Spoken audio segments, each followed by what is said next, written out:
एकदम विकतच्या सारखीच बाहेर मिळते अगदी तशीच चायनीज भेळ घरच्या घरी आणि खूप सोप्या पद्धतीने खायला तर एवढी जबरदस्त लागते की तुम्ही एकदाही घरी बनवून खाल तर त्यानंतर बाहेर कधीच खाणार नाही याची 100% गॅरंटी। घरीच भेळ बनवून खाल, खूप भन्नाट लागते आणि कमी वेळात तयार होते। हाय फ्रेंड्स, नमस्कार। अमृताच पाककलामध्ये तुम्हा सर्वांचं खूप खूप स्वागत।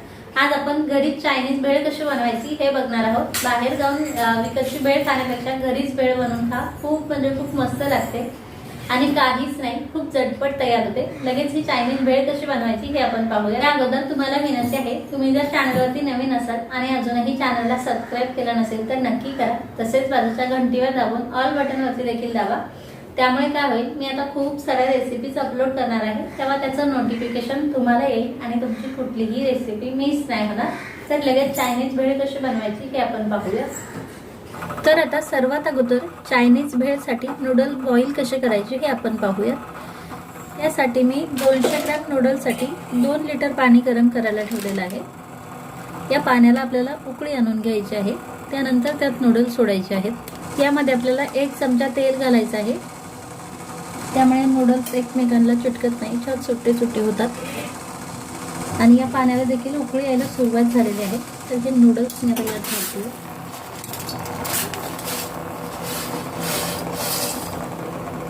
हे नूडल्स आता आपल्याला सुट्टे करायचे आहे आणि हे सुट्टे होईस्तोवरच आपल्याला हे शिजवून घ्यायचे आहे। जेमतेम 1 ते 2 मिनिट लागतात फक्त। याला असं सुट्ट करून घ्यायचं आहे, जास्त ओव्हर कुक करायचे नाही आहेत आपल्याला। हे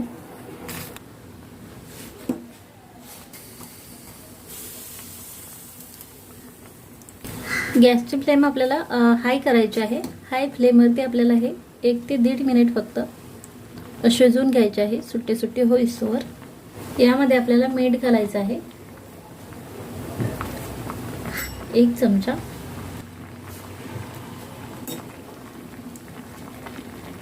आता फक्त अर्धा मिनिट आपण हे शिजवून घेऊया।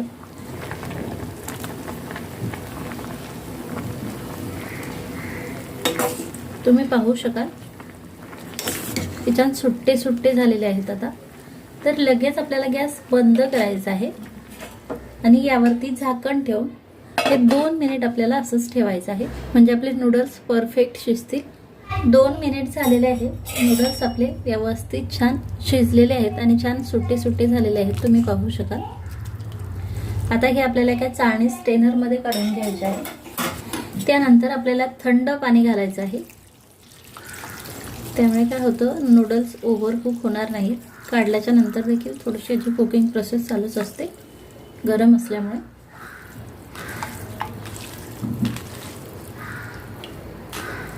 तुम्ही पाहू शकाल आता छान मोकळे असे दिसत आहे। आता यातलं सर्व पाणी आपल्याला असं निथळवून घ्यायचं आहे। खाली परत असं एक दुसरं भांडं ठेवायचं आहे, त्यावरती ही चाळणी ठेवायची आहे, यातलं पाणी निथळवून घ्यायचं आहे। या नूडल्स मधलं तसं पाणी निथळलं की आपल्याला हे असे ताटात काढून घ्यायचे आहे।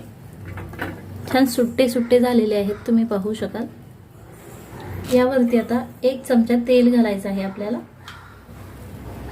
आणि तेल असं व्यवस्थित चोळून घ्यायचं आहे, म्हणजे नूडल्स कितीही वेळ ठेवले तरी एकमेकांना चिटकत नाही, छान सुट्टेच राहतात। हे आता 2 मिनिट आपण असेच ठेवूया। 2 मिनिट झालेले आहे आणि हे थोडेसे असे सुकलेले आहेत। तर आता आपल्याला यावरती मैदा घालायचा आहे। मैदा या नूडल्सला चोळून घ्यायचा आहे। सॉरी, माझ्याकडून व्हिडिओ पॉज झालता, तर यात मी 2 चमचे मैदा घातलेला आहे आणि मैदा असा व्यवस्थित नूडल्सला चोळून घेते। मैद्याऐवजी तुम्ही कॉर्नफ्लोअर देखील घेऊ शकता, काहीच हरकत नाही। फक्त मैदा किंवा कॉर्नफ्लोअर आपल्याला जास्त घ्यायचा नाही आहे, नाहीतर मग काय होईल, यावरती त्याचीच एक लेअर तयार होईल। त्यामुळे मैदा आपल्याला फक्त 2 ते 3 चमचे घ्यायचा आहे। कॉर्नफ्लोअर घेतलं तरीही तसंच। नूडल्सला मी मैदा व्यवस्थित चोळून घेतलेला आहे। हे आता आपण फ्राय करून ठेवूयात। तेल आपल्याला एकदम कडकडीत गरम करून घ्यायचं आहे हाय फ्लेमवरती। आणि नूडल्स तळण्यासाठी कढई आपल्याला खोलगट घ्यायची आहे, कारण तेल वरती येतं नूडल्स टाकल्याच्या नंतर। आता थोडे नूडल्स आपल्याला यात घालायचे आहेत।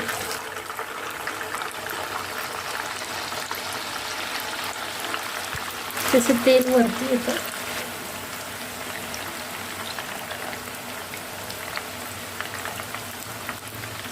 नूडल्स असे पसरवून घ्यायचे आहे आणि आता हाय फ्लेमवरतीच आपल्याला हे छान तळून घ्यायचे आहेत। 2 ते 3 बॅचमध्ये आपल्याला हे नूडल्स तळून घ्यायचे आहेत। या नूडल्सला आपल्याला लगेच हात लावायचा नाही किंवा पलटवायचे नाही आहे. थोडेसे हे तळू द्यायचे आहे. तेलाचे बुडबुडे कमी होऊ द्यायचे आहे. त्यानंतर थोडेसे गोल्डन कलरचे झाले की मग आपल्याला साईड चेंज करायचे आहे. हे नूडल्स असे तळले गेले की इकडे तुम्ही पाहू शकाल तेलाचे बुडबुडे कमी झालेले आहे. हे लास्टला टाकले होते. आता आपण याची अशी साईड चेंज करून घ्यायची आहे आपल्याला. आणि आता खालच्या साईडने देखील आपल्याला हे छान तळून घ्यायचे आहे. हे खालच्या साईडने देखील गोल्डन कलरचे झालेले आहेत. कलर याचा चेंज झालेला दिसतोय. खूप छान तळलेले आहेत. तर लगेच आपल्याला हे काढून घ्यायचे आहे. आता काय सुरेख कलर आलाय तुम्ही पाहू शकाल. यातलं तेल असं निथळवून घ्यायचं आहे. आणि हे अशा एका प्लेटमध्ये आपल्याला असाच झारा ठेवायचा आहे जेणेकरून यातलं सर्व तेल निथळेल. तर नेक्स्ट वेळेस देखील आपल्याला असे टाकून पण तळून घ्यायचे आहे. हातावरती तेल येतं, खूप गरम वाफ येते, त्यामुळे आपल्याला जरा हे जपून करायचं आहे. आणि आता हे देखील पहिल्यासारखे छान तळून घ्यायचे आहेत. नूडल्स आपले थंड देखील झालेले आहेत आणि किती कुरकुरीत झाले तुम्ही पाहू शकाल. यात आपल्याला असे तोडून तोडून घ्यायचे आहे चायनीज भेळ बनवण्यासाठी.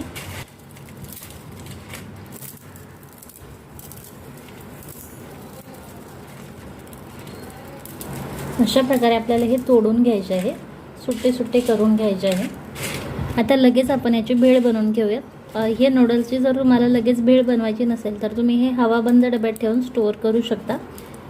खूप छान कुरकुरीत राहतात आणि पाहिजे तेव्हा याची भेळ बनवून खाऊ शकता. आपण लगेच भेळ बनवून घेऊयात. त्यासाठी मी ही तयारी करून घेतलेली आहे. पत्ताकोबी असा पातळ पातळ कट करून घेतला आहे. एक कांदा देखील कट करून घेतलेला आहे. हे ओले कांदे थोडेसे कट करून घेतलेले आहे. थोडासा गाजर कट करून घेतला आहे आणि मध्यम आकाराची सिमला मिरची अशी कट करून घेतलेली आहे. तसेच 2 हिरव्या मिरच्या कट करून घेतलेल्या आहेत बारीक. 10 ते 12 लसणाच्या पाकळ्या अशा बारीक कट करून घेतल्या आणि थोडीशी अद्रक अशी कट करून घेतलेली आहे. लगेच आता आपण याची भेळ बनवून घेऊयात. लगेच मी कढई गरम करायला ठेवलेली आहे आणि कढईत 2 चमचे म्हणजे 2 टेबलस्पून तेल घातलेलं आहे. त्यात आता आपल्याला तेल छान गरम झालं की लसूण, अद्रक आणि मिरची घालायची आहे. थोडेसे तळले गेले की लगेच आपल्याला कांदा देखील घालायचा आहे. कांदा आता हलकासा सॉफ्ट होईपर्यंत आपल्याला तेलात परतवून घ्यायचं आहे. हाय फ्लेमवरती आपल्याला ही कुकिंग करायची आहे. कांदा असा हलकासा सॉफ्ट झालाय तुम्ही पाहू शकाल. त्यानंतर लगेच आपल्याला यात आता गाजर घालायचं आहे.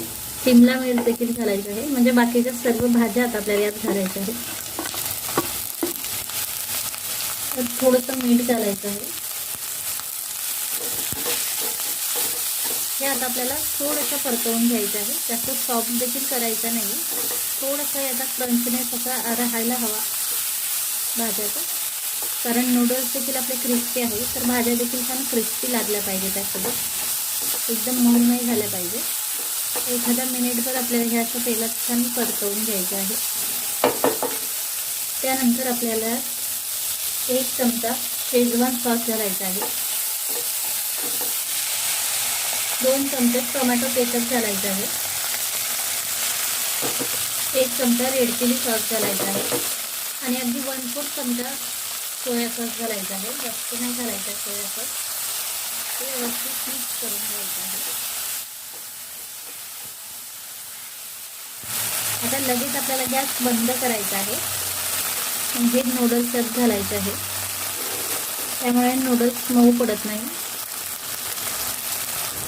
त्यामध्ये थोडासा ऑर्गॅनो घालते मी, अर्धा चमचा.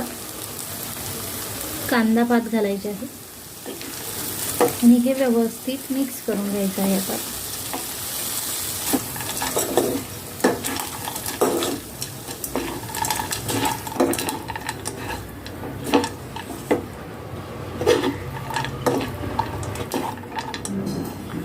भेळ आपली तयार आहे. लगेच ही मी आता एका प्लेटमध्ये काढून घेते. काय चटपटीत भेळ तयार झाली तुम्ही पाहू शकाल. अशी भेळ जर घरीच बनत असेल तर काय गरज आहे बाहेर जाऊन भेळ खायची. पाहूनच तोंडाला पाणी येईल अशी आपली चटपटीत भेळ तयार आहे. किती कमी वेळात किती चटपटीत भेळ तयार होते तुम्ही पाहिलंच आहे. तुम्ही एकदाच नूडल्स फ्राय करून ते हवाबंद डब्यात ठेवून त्यानंतर त्याची पाहिजे तेव्हा अशी भेळ बनवून खाऊ शकता. खूप चटपट होते आणि चटपटीत देखील. तर ही चटपटीत चायनीज भेळ नक्की बनवा. आणि कशी वाटली तुम्हाला चायनीज भेळची रेसिपी हे कमेंट करून नक्की सांगा. रेसिपी जर आवडली असेल तर प्लीज रेसिपीला लाईक आणि शेअर करा. Bye bye.